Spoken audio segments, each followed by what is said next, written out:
Hello everybody, I'm here for another book haul. I got my 3 books from Amazon. Excuse me, I'm always tired. I got my 3 books from Amazon. I took my daughter shopping this weekend. She wanted to go to Plato's Closet, and they have books, so I got 1 book from there. And then I went to the bookstore. I went to Books A Million and ended up buying 4 paperback books there. 2 of the books I had before and hardback. For those that have followed me for a while, I sold off a bunch of my books last year. And 2 of these were 2 of the books I sold off that I never read. So yeah, but I really want them. And yeah, I so regret selling my books. So regret it. But it happened, So the first book I got, this is from Plato's Closet. All their paperbacks are $2, the hardbacks are $5. This one's called Perfect by Natasha Friend. And it says, Isabel Lee has a problem, and it's not just her little sister April, who has just ratted her out to her mother. It's not even group, which she now attends once a week as part of the deal with her mother. The problem is, everything seems fine at home, but in fact, Isabel's family is still reeling from the death of her father. Isabel's mother has taken all the pictures of him off the walls and cries herself to sleep every night.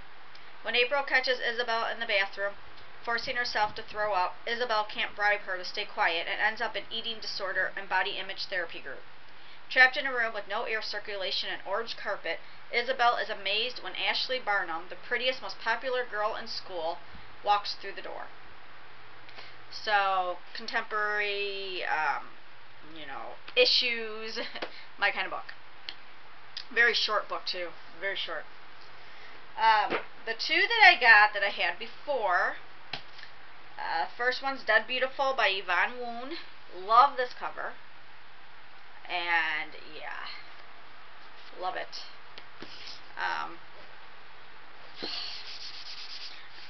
I go through a phase. There's times when I like hardbacks better, and then there's times when I like paperbacks better. Right now I like paperbacks better. But this one is an older, well, not old book, but I think it was 2011? 2010. And for people that aren't familiar with this book, this one is, Renee Winters was a typical sunny California girl until the day she discovered her parents in the redwood forest, dead in what appeared to be a bizarre double murder. Now her grandfather has sent her to Godfrey Academy, an old-fashioned elite boarding school in rural Maine. Soon Renee uncovers the school's dark secret. Students have died in the exact same way as their parents, but none of the teachers will talk about it. Most perplexing of all is the behavior of an elusive, devastatingly beautiful boy named Dante Berlin. He never speaks to anyone besides Renee, and seems by turns fascinated and unsettled by her. When they are together, Renee feels more alive than she ever has before. Even as she falls in love, Renee realizes that being with Dante is dangerous, possibly deadly. A future without him seems unthinkable, but is true love worth dying for? So that sounds really good to me. Obviously it did the first time I bought it too, and I absolutely love the color. This cover. The second book I bought is one that I had before. Oh, and this cover is like this nice, I can't explain it, but it's nice. I like the feel of it. The next book is just too slick for me. I don't like these covers. This one's Nevermore by Kelly Krieg, and I'm sure everybody's heard of this one too. I don't like the feel of this cover though. I had this one in hardback too and sold it before I read it.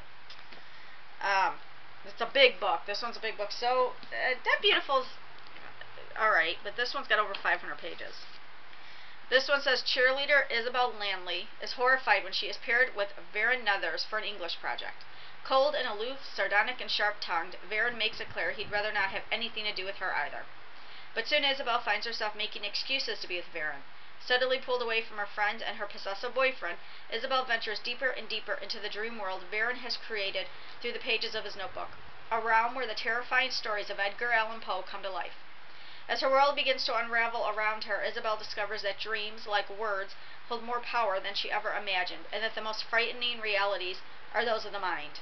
Can she save Varen from the madness taking hold of him, or will they both be consumed by the shadows of his nightmare? So that sounds really good. And then there's it shows another book underneath called Enshadowed. Return to the Dark Realm of Aaron's Mind. I don't know when that one was published, but that's it back there. And the front says, some nightmares can follow you into reality even when they're not your own. So, okay, so those are for older books. Well, actually, two of them are a little bit older too, I guess, but I'll get to those first, I guess. I got Cracked by K.M. Walton, and I've been eyeing this book for a while. And another contemporary, people have issues. It says Victor hates his life. He has no friends. He gets beaten up at school, and his parents are always criticizing him. Tired of feeling miserable, Victor takes a bottle of his mother's sleeping pills, only to wake up in the hospital. Bull is angry, and he takes all of his rage out on Victor. That makes him feel better, at least for a little while. But then he uses a gun in self-defense, and they both end up as roommates in the psych ward. So it says it goes from, starts off worse before it gets better. So I think that's cool. I like anything that happens in psych wards, so works for me. Then the next one I got, and this has another nice cover. It's No Safety in Numbers by Dana Lawrence. And oh, this Cracked was, let me see when this was published. 2012, so it's not that old. It's last year. And No Safety in Numbers is, I think I just passed the page. Nope. 2012. Okay, cool. And this one, there's a sequel out already called No Easy Way Out. This is about, it says 4 teens, 1 bomb, no escape. I know they're in a mall, they get trapped in a mall, and it's basically surviving. So, I think that's very cool. I like stuff like that, so I'm excited. The next one I got is Crazy by Amy Reed, who also wrote Beautiful and Clean. I read Beautiful, I liked it. I like her writing. It's usually about teens that have issues, so right up my alley. So this one says, Connor knows that Izzy will never fall in love with him the way he's fallen for her, but somehow he's been let into her crazy, exhilarating world and become her closest confidant. But the closer they get, the more Connor realizes that Izzy's highs are too high and her lows are too low, and the frenetic energy that makes her shine is starting to push her into a much darker place. As Izzy's behavior gets increasingly erratic and self-destructive, Connor gets increasingly desperate to stop her from plummeting. He knows he can't save her from her pain, but what if no one else can? So another cool book, and this one was 2012, sorry. 2012, this paperback edition came out May 2013. So, now it says it's shared, there's emails, it's shared emails, so I didn't realize that, but that's alright. Okay, the next one I got, Dylan, I can't remember Dylan's channel name because it's changed a few times. It used to be DM Friend 25. Oh, it's,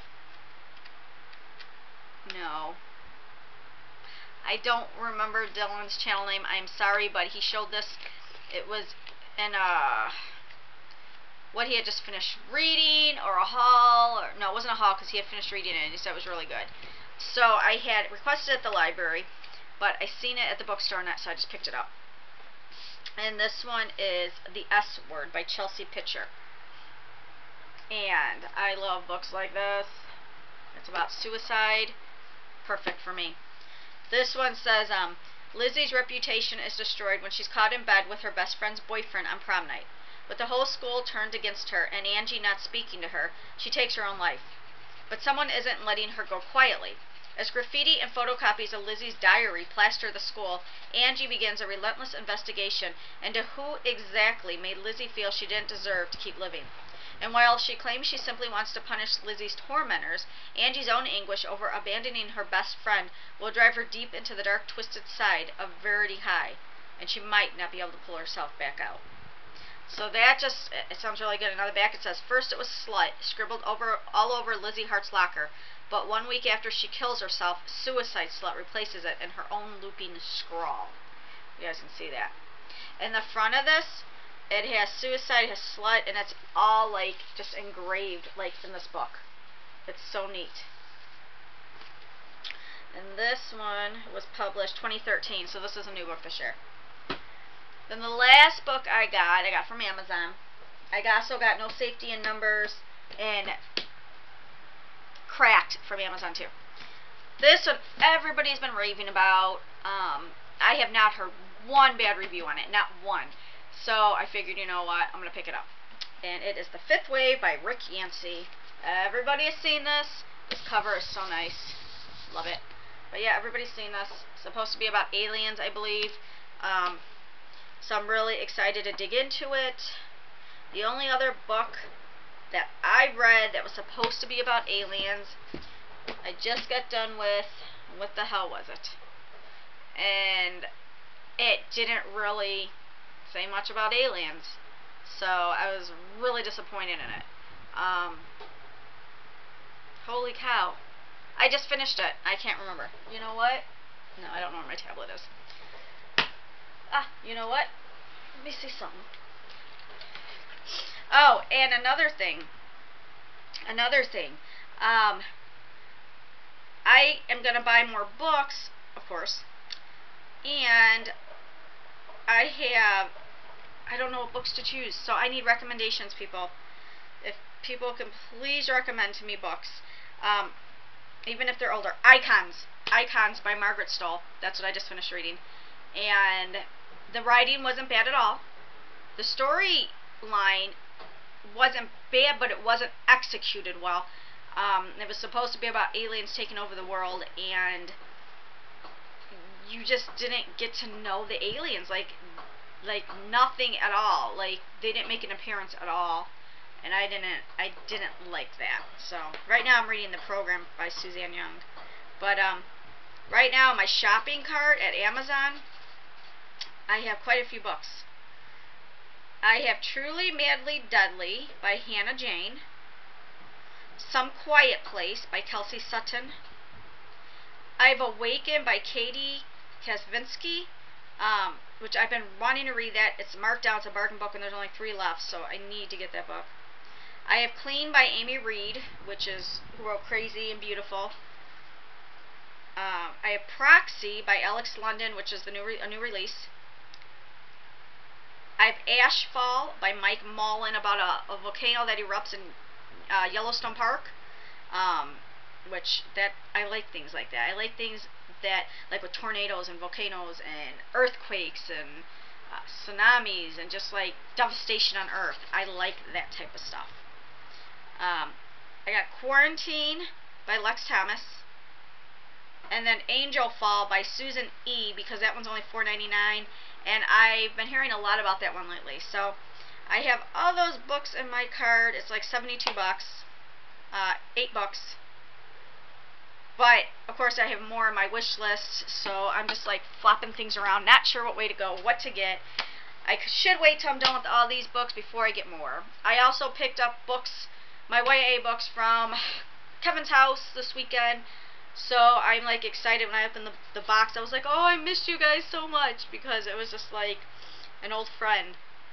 Even though there's some books that I thought I had that are not in there, and my daughter says she does not have them. So that was kind of sad, but you know. So yeah, so recommendations, guys, on books that I could buy that would be great. Like I said, I love end of the world type stuff. I like paranormal. I used to love contemporary more, but now I've been leaning more towards the science fiction, paranormal type stuff like that. But I do like any kind of books where like teens are in trouble with like depression or drug addiction or, you know, stuff like that. Updates on my pregnancy. Still walking, can't walk too much because just the stretching, the ligament stretching is just horrible in my back. Nothing I can do about my back though. She tells me to put a heating pad on it, but what do you do when you're in the process of you're out somewhere and it's starting to kill you? I started taking Ambien to sleep, and let me tell you, that stuff works amazing. But according to my husband, I get up and Sometimes I walk around, I say things. I don't have any recollection at all the next morning of anything. So, yeah. But I know I sleep good. At least I feel like I sleep good. So that is it. I was going to do some reviews on the books I finished, but to be honest with you guys, I'm just so tired. I'm so beat. We had a long weekend. Went out to his parents for the weekend. I seen my kids. Just over a 2-hour drive. And it's just... there was a fair going on, so a lot of walking there. Took my daughter out. Yeah, so... But that's about it. Just if you can remember to leave recommendations below, that would be great, guys. Alright, I'll talk to you later.